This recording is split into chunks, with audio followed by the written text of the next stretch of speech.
Cinquième épisode du bilan de demi-saison de MotoGP 2022, c'est parti avec Yamaha.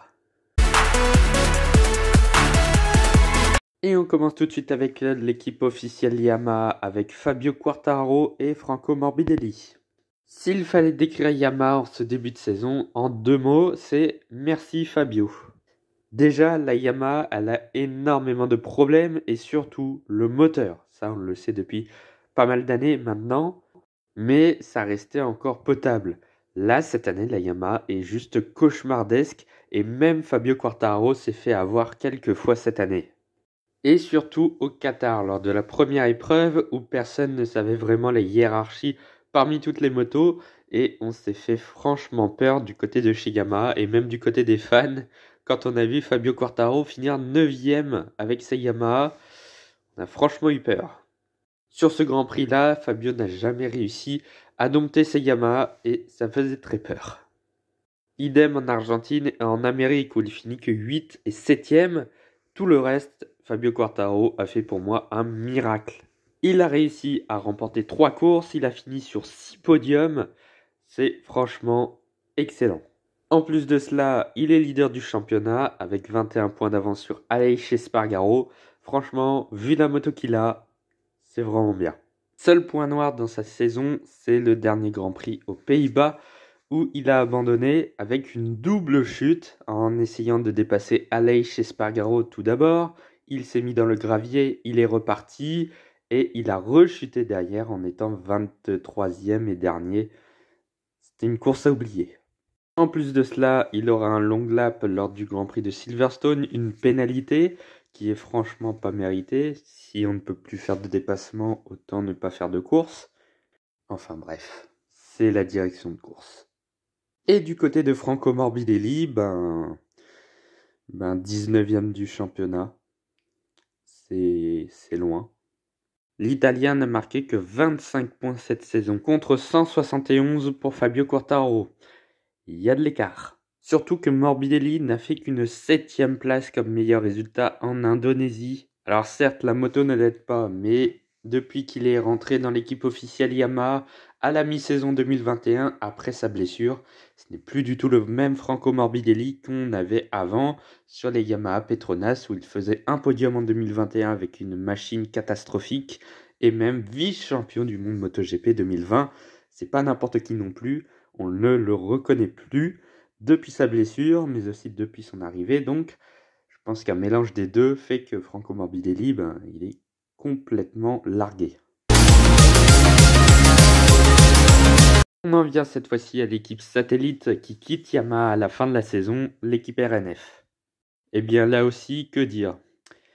C'est compliqué. Darin Binder, il est 21e du championnat et Andrea Dovizioso, il est 22e. Les deux pilotes ont marqué tous les deux 10 points au championnat, ce qui fait 20 points au total pour l'équipe RNF, qui est avant-dernière dans le classement devant la KTM Tech 3. C'est très loin. Et dire qu'il y a 2 ans, l'équipe qui s'appelait encore Petronas remportait 6 victoires et était 2e du championnat des pilotes grâce à Franco Morbidelli, c'est du passé lointain. Et pourtant, c'est pas si lointain 2020. En revanche, j'ai eu pas mal de surprises côté pilote, en bon et en mauvais. Eh bien, pour Darin Binder, je ne l'attendais pas du tout à ce niveau-là.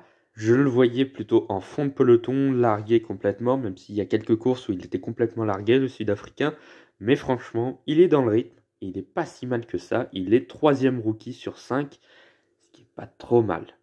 Le plus surprenant, c'est sa 10e place en Indonésie sous la pluie où il a fait une course exceptionnelle. Ainsi qu'une belle 12e place au Grand Prix de Catalogne. Lui a marqué des points sur 2 Grands Prix seulement, mais des gros points. Et à l'inverse, pour Andrea Dovizioso, j'attendais un pilote d'expérience, un pilote qui fasse des résultats, un pilote qui porte Yamaha vers le haut.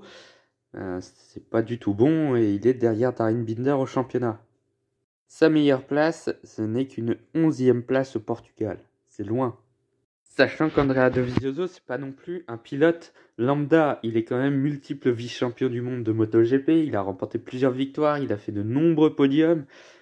Et de voir comme ça, c'est triste.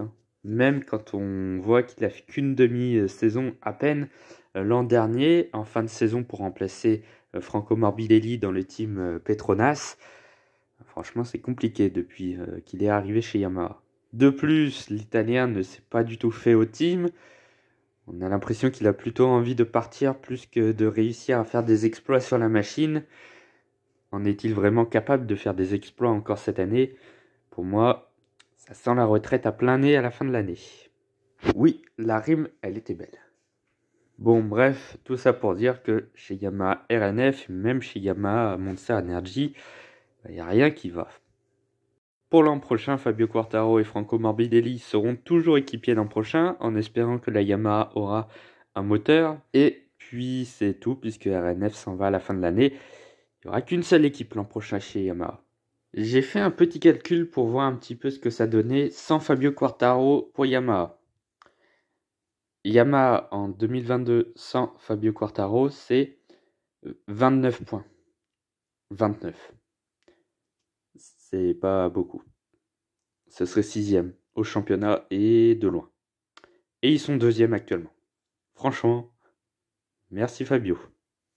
La vidéo s'arrête ici. N'oubliez pas de liker, partager, commenter et surtout vous abonner à la chaîne.